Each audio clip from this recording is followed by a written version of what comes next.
Video ने like करजो, share करजो ने कमेंट करके बतावजो कि वीडियो केरो लागो ने एरा वीडियो फिर आवता रही। आप खाली चैनल सब्सक्राइब करो पू ने हर वीडियो हंगोती पहला देखवा हारू और घंटी रे बटन ने दबावो।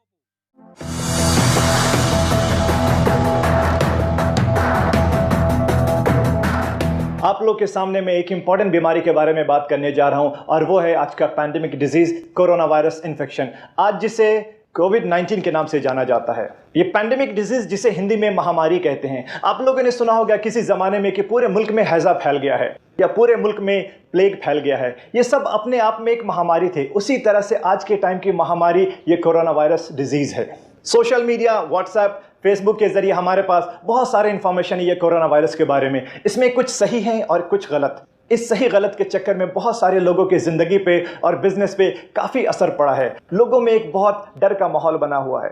लोगों को लगने लगा है कि अगर उनको ये इन्फेक्शन हो जाएगा तो उनका मरना पक्का है, जबकि ये बिल्कुल गलत बात है। ऐसे सिचुएशन में मेरी जिम्मेदारी है कि मैं आपके सामने सही इन्फॉर्मेशन दूं और गलत बातों से आपको सावधान करूं। आइए समझते हैं इस वायरस के बारे में। जो सबसे पहला केस दुनिया के सामने आया वो वुहान शहर से, जो चाइना में पड़ता है। जब आउटब्रेक हुआ था तो उस टाइम कुछ लोग वहाँ पे गए हुए थे, कुछ लोग बिजनेस के लिए, कुछ एजुकेशन के लिए और कुछ लोग घूमने के लिए। सेम टाइम पे जब वो वापस आए एक मुल्क से दूसरे मुल्क से तीसरे मुल्क, और इस तरह से पूरे दुनिया में ये इन्फेक्शन फैलता गया। सबसे पहला सवाल कि ये बीमारी फैलती कैसे है। आपको बता दूं ये बीमारी क्लोज कांटेक्ट से फैलती है, सांस के जरिए। ये एक रेस्पिरेटरी डिजीज है। ये वायरस हमारे नाक से होते हुए सीधे लंग्स में पहुंचता है। आप इस वायरस के स्ट्रक्चर को देखिए, इसमें कुछ स्पाइक्स जैसे नुकीली चीजें हैं और साथ में हमारे लंग्स का फोटो देखिए, कितने ब्रांचेस बने हुए। ये वायरस सीधे नाक के रास्ते से होते हुए हमारे लंग्स में जाता है और आसानी से चिपक जाता है। ये वहीं पे मल्टीप्लाई होता है, उसके बाद से नुकसान पहुंचाना स्टार्ट करता है। तो यहाँ पे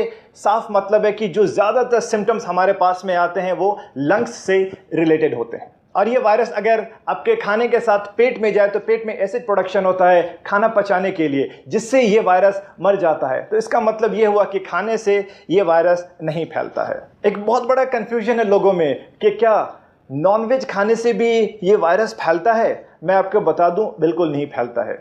आउटब्रेक जब हुआ था वुहान से, तो वहाँ पे एक सी फूड मार्केट है। अब वो सी फूड मार्केट में एक साथ काफ़ी सारे लाइव एनिमल्स, जिंदा जानवर और फिश जैसे सी फूड मिलते हैं। रिसर्च के हिसाब से एक एनिमल वायरस और एक ह्यूमन वायरस मिलकर के म्यूटेशन हुआ और एक नया वायरस बन गया। तो इसलिए हम इसे नोवेल कोरोना वायरस भी कहते हैं।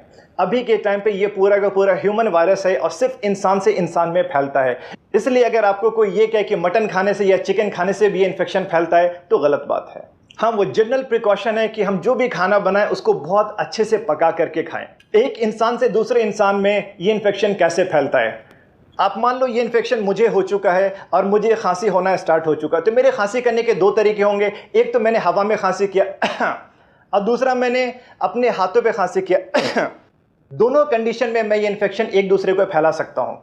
अगर मैंने हवा में खांसी किया तो मेरे मुंह से वायरस निकला और वो 1 से 1.5 मीटर तक जाकर के नीचे चला जाएगा। उस बीच में अगर मेरे अगल बगल में कोई है तो उसके हाथ पे चिपक जाएगा वायरस या उसके मुंह पे लग जाएगा ये वायरस। अगर मैंने अपने हाथ पे खांसी किया और मैं अपने घर पे बैठा हूं तो मैंने पानी पीने के लिए जग को टच किया, फ्रिज खोला या किसी भी सामान को टच किया, और अगर मैं बाहर जाने के लिए निकलता हूं तो मैंने लिफ्ट को टच किया या किसी भी चीज को मैंने टच किया, उस बीच में कोई दूसरा इंसान आकर के उसी सेम चीज को टच करता है, तो ये हमारी नॉर्मल आदत होती है कि हम लोग अपने हाथ को बार बार अपने मुंह पे लगाते हैं, नाक को टच करते हैं, आंख को भी टच करते हैं।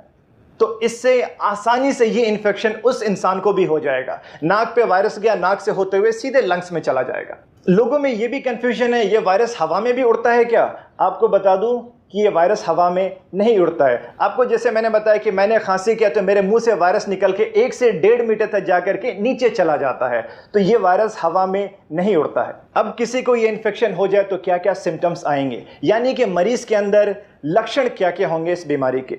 जो सबसे पहला लक्षण स्टार्ट होगा वो तो आम फ्लू जैसे सर्दी जुकाम और गले में खराश, लेकिन इसके साथ में सूखी खांसी और बुखार भी होगा। मतली जैसा यानी कि उल्टी होने का मन भी होगा पेशेंट को, और धीरे धीरे ये सिम्टम्स और ज़्यादा बढ़ते जाएंगे वक्त के साथ में उनकी हिस्ट्री भी देखिए कि पिछले 10 से 12 दिनों में वो किन किन जगहों पे गए हैं। ये अगर वो जगह पे गए जहाँ पे ये इन्फेक्शन बहुत ज़्यादा फैला हुआ है तो फिर ज़्यादा चांसेस है कि इनको ये इन्फेक्शन हो सकता है।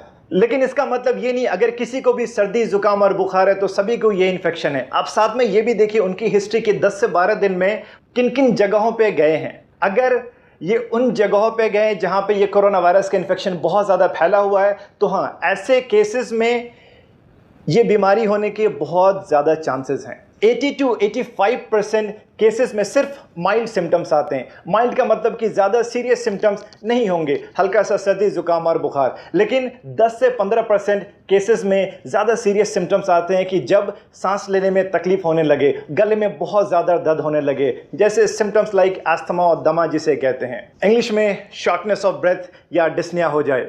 अब तक बच्चों में ये बीमारी ज़्यादातर नहीं देखी गई, लेकिन इसका मतलब ये नहीं कि बच्चे 100% सेफ है। ज़्यादातर बड़े लोगों में इस बीमारी का असर देखा गया है। नौजवान और हेल्दी लोग इस वायरस को आराम से बर्दाश्त कर सकते हैं, लेकिन जिनका उम्र 60-70 साल से ज़्यादा है, बूढ़े ज़ईफ़ और जिनको साथ में कोई दूसरी बीमारी भी है जैसे कि डायबिटीज़, हाइपरटेंशन, दिल की बीमारी, उनके लिए ये वायरस को बर्दाश्त करना मुश्किल होगा। उम्र के साथ और बाकी बीमारियों के साथ इंसान का इम्यून सिस्टम थोड़ा कमज़ोर हो जाता है। इम्यून सिस्टम का मतलब हमारे शरीर की अपनी शक्ति होती है बीमारी से लड़ने की। अगर किसी को ये सारे सिम्टम्स आ जाए तो आगे आपको क्या करना चाहिए? आप सबसे पहले इस हेल्पलाइन नंबर पे फ़ोन करिए और अपने सिम्टम्स के बारे में बताइए। ये हेल्पलाइन नंबर इंडियन गवर्नमेंट की तरफ से है। हेल्थ अथॉरिटीज़ के लोग आपसे बात करेंगे और आपको सही मशवरा देंगे। ज़रूरत पड़ने पे आपके दिए हुए एड्रेस पे आएंगे और आपका जांच करेंगे। अगर उनको सारे सिम्टम्स इस वायरल इन्फेक्शन का लगेगा तो आपके गले से स्वैब कल्चर लेकर के टेस्ट के लिए जाएंगे और ये टेस्ट अभी सिर्फ सरकारी लैब सेंटर्स पे ही हो पाएगा। फ़ोन नंबर के अलावा हर स्टेट में कुछ खास सरकारी हॉस्पिटल है जिसे इस वायरल इन्फेक्शन का स्पेशल सेंटर बनाया गया। आप वहाँ पे जाइए। आपका टेस्ट जाता है तो उसके बाद में क्या होगा? सबसे पहली बात, आपको बिल्कुल भी नहीं घबराना है, बिल्कुल भी नहीं डरना है।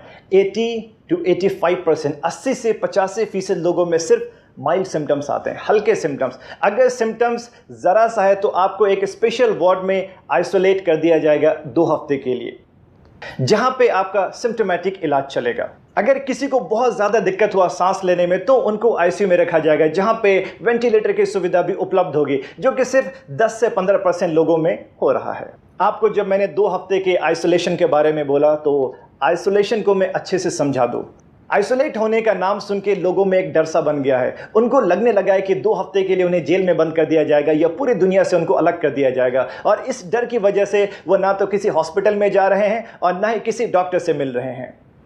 आपने सुना होगा कि जो सस्पेक्टेड मरीज थे कोरोना वायरस के, यानी जिनके अंदर ये सारे सिम्टम्स आ रहे थे कि इनको शायद ये इन्फेक्शन हो सकता है, और डॉक्टर ने उन्हें एडमिट होने के लिए या आइसोलेट होने के लिए बोला और वो मरीज़ वहाँ से भाग गए। प्लीज़ ऐसा मत करिए। आइसोलेशन का मतलब है कि आपको एक ख़ास रूम में 2 हफ्ते के लिए रखा जाएगा निगरानी में। दूसरे लोगों से कांटेक्ट नहीं होने दिया जाएगा। ज़रूरत पड़ने पे आपको उसका सिम्टोमेटिक इलाज दिया जाएगा। ये वायरस का इन्फेक्शन ही क्लोज कांटेक्ट से होता है। आप अपने आप को आइसोलेट करके दो सबसे बड़ा काम कर रहे हैं। एक तो बिल्कुल सही टाइम पे आपका इलाज स्टार्ट हो गया, दूसरा आपसे किसी और को ये इन्फेक्शन नहीं फैलेगा। आपके 2 हफ्ते आइसोलेट रहने से सैकड़ों लोगों की हिफाजत होगी, आपकी अपनी फैमिली की हिफाजत होगी, और 2 हफ्ते के बाद आप अपनी आम जिंदगी सेहतमंद होकर के बिल्कुल नॉर्मली गुजार सकते हैं। इस बीमारी का इन्फेक्टिविटी रेट और डेथ रेट कितना है? आइसोलेट होने पर जब इतना फोकस किया जा रहा है तो उसकी सबसे बड़ी वजह है इसका हाई इन्फेक्टिविटी रेट, यानी एक इंसान से दूसरे इंसान में बहुत तेज़ी से फैलता है। सबसे पहला केस दुनिया के सामने दिसंबर 2019 में आया था, लेकिन आज 21 मार्च के सुबह तक पूरी दुनिया में 2,75,000 से ज़्यादा लोग इन्फेक्टेड हो चुके हैं। इंडिया में 235 लोग का केस अब तक पॉजिटिव हो चुका है और सस्पेक्टेड केस और भी बहुत ज़्यादा हैं।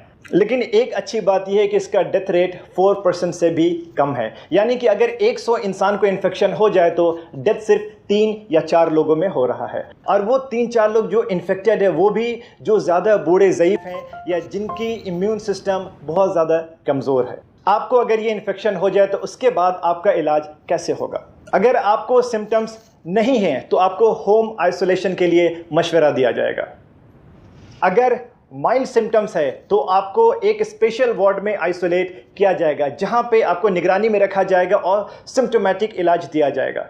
सिम्टोमेटिक इलाज का मतलब है कि आपको जो भी तकलीफ है वो तकलीफ को कम करने की दवा दी जाएगी। अगर आपको बुखार है तो बुखार की दवा दी जाएगी, खांसी है तो खांसी की दवा दी जाएगी, या उल्टी हो रहा है तो उल्टी के लिए दवा, पेट में दर्द है तो पेट दर्द की दवा। अगर केस बहुत ज़्यादा सीरियस है, यानी कि सांस लेने में दिक्कत होने लगी है, सांस की प्रॉब्लम है, तो ही ऐसे सिचुएशन में आईसीयू की ज़रूरत पड़ेगी। अभी 100% कोई भी स्पेसिफिक मेडिसिन या वैक्सीन मार्केट में नहीं आया है। अब इस बीमारी को आगे फैलने से कैसे रोका जाए? आपको जैसे मैंने बताया कि इसका इन्फेक्टिविटी रेट बहुत ज़्यादा है, यानी 1 से 2, 2 से 4 और 4 से 8 बहुत आसानी से फैलता है। अगर किसी एक इंसान को ये इन्फेक्शन हो जाए और हमने उसको एक जगह पे आइसोलेट कर दिया तो उस इंसान से आगे नहीं फैलेगा, या खुद हमने अपने आप को ज़्यादातर लोगों से दूर रखा, वो इसलिए कि हमें पता नहीं है कितने लोग इन्फेक्टेड है, तो हमने अपने आप को बचा लिया। ये आइसोलेशन और ये दूरियां ही इस इन्फेक्शन को आगे फैलाने से रोकेगा। आगे हमें क्या क्या प्रिकॉशंस लेने चाहिए? सबसे पहला, लाइफस्टाइल मॉडिफिकेशंस। हर बात पे हम लोग अपना हाथ मुंह पे लगाते हैं, नाक को टच करते हैं, ये आदत हमें बंद करना होगा। अपने हाथ को मुंह पे मत लगाइए। खांसी हाथ पे करते थे पहले, अब अपने बाजू पे करिए। ये वो जगह है जहाँ पे आप आसानी से टच भी नहीं करते हैं और आसानी से बाद में आप अपने कपड़े को भी बदल सकते हैं। आपको अगर सर्दी जुकाम है तो प्लीज़ मास्क पहनिए ताकि दूसरे को इन्फेक्शन ना फैले। मास्क गीला होते ही बदल लीजिए। आपको मास्क के बारे में बताता चलूँ कि जो जनरल मास्क है उससे 100% सेफ्टी नहीं है। सर्जिकल मास्क या N95 मास्क से काफ़ी हद तक सेफ्टी है, लेकिन N95 मास्क सभी के लिए रिकमेंडेड नहीं है। जो हेल्थ केयर के लोग हैं, जो मरीज से बहुत क्लोज रहते हैं, उनके लिए ये बिल्कुल ज़रूरी है। एक एंटी पॉल्यूशन क्लॉथ मास्क है जो यूज़ कर सकते हैं आप, और सुबह से रात तक मास्क लगाने की भी बिल्कुल ज़रूरत नहीं है। लोगों से दूरियां मेंटेन करना काफ़ी होगा। बाहर किसी भी पब्लिक एरिया में जा रहे हैं तो प्लीज़ मास्क लगाइए। हाइजीन मेंटेन करिए, लगातार हाथ धोते रहिए सैनिटाइज़र से या साबुन से हर 3-4 घंटे पे। सैनिटाइज़र शायद हर किसी के पास में ना हो, लेकिन साबुन हर जगह पे है। अगर आप बाहर के एरिया से अपने घर के अंदर जाते हैं तो प्लीज़ अपने सारे कपड़े बदल लीजिए। हाथ और मुंह को बहुत अच्छे से धोइए। भीड़ में जाने से अपने आप को रोकिए, वो शादी की भीड़ हो, राजनीतिक भीड़ हो या कोई धार्मिक भीड़ हो। हाथ मिलाना और गले मिलना अभी बंद करिए। हर इंसान से 2-3 मीटर की दूरियां मेंटेन करिए।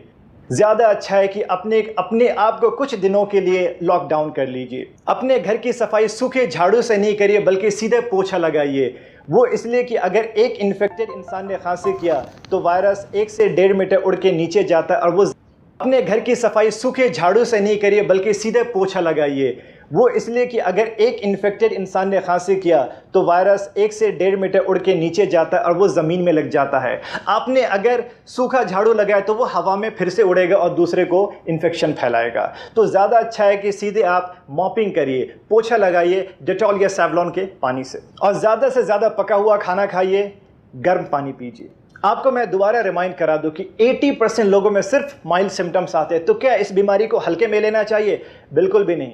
आप में से जो लोग हेल्दी हैं, यंग हैं, आपको इन्फेक्शन हुआ आप बर्दाश्त कर लेंगे, लेकिन आपके घर पे रहने वाले या अगल बगल में जो बूढ़े ज़ईफ़ लोग हैं या जिनका इम्यून सिस्टम कमज़ोर है, वो इस बीमारी को बर्दाश्त नहीं कर पाएंगे। ये इन्फेक्शन बहुत ही तेज़ी से फैल रहा है। जो हालत आप इटली के देख रहे हैं, हालत आप जो इटली की देख रहे हैं न्यूज़ के ज़रिए, वो हालत हमारे हिंदुस्तान में ना फैले। आप अपनी हिफाजत खुद करिए। आपकी हिफाजत ही सबकी हिफाजत है। एक इंसान से दूसरे इंसान तक फैलने का जो चेन बन चुका है, हमें वो रोकना है। लोगों को एजुकेट करिए, सबको इस बीमारी के सिम्टम्स और प्रिकॉशंस के बारे में बताइए कि ये बीमारी से कैसे बचा सकता है और इसको आगे फैलने से कैसे रोका जा सकता है। प्लीज़ घबराइए मत और डरिए मत, एक दूसरे का हिम्मत बढ़ाइए। अभी सबसे इम्पॉर्टेंट है इस बीमारी से लड़ने की और इसको ख़त्म करने की। आपके पास, हमारे पास जान है तो जहान है। आज के टाइम पे shopping malls, cinema theatres, schools, universities सब बंद हो चुके हैं सिवाय हॉस्पिटल के। हॉस्पिटल में काम करने वाले doctors, nurses, lab technicians, ward boys, guards या जो भी स्टाफ्स हैं हॉस्पिटल के, उनके काम में सपोर्ट करिए और उनका शुक्रिया अदा करिए। ये वो लोग हैं जो अपनी जान को ख़तरे में डाल के हर किसी की हिफाजत कर रहे हैं। A big salute to all medical professionals. Health care administration से या हमारे सरकार की तरफ से जो भी इंस्ट्रक्शंस आते हैं, प्लीज़ उसको फॉलो करिए। इसी में हम सब की भलाई है। आप सब लोग सेहतमंद रहिए, खुश रहिए और ये कोरोना वायरस से सेफ रहिए। Thank you so much.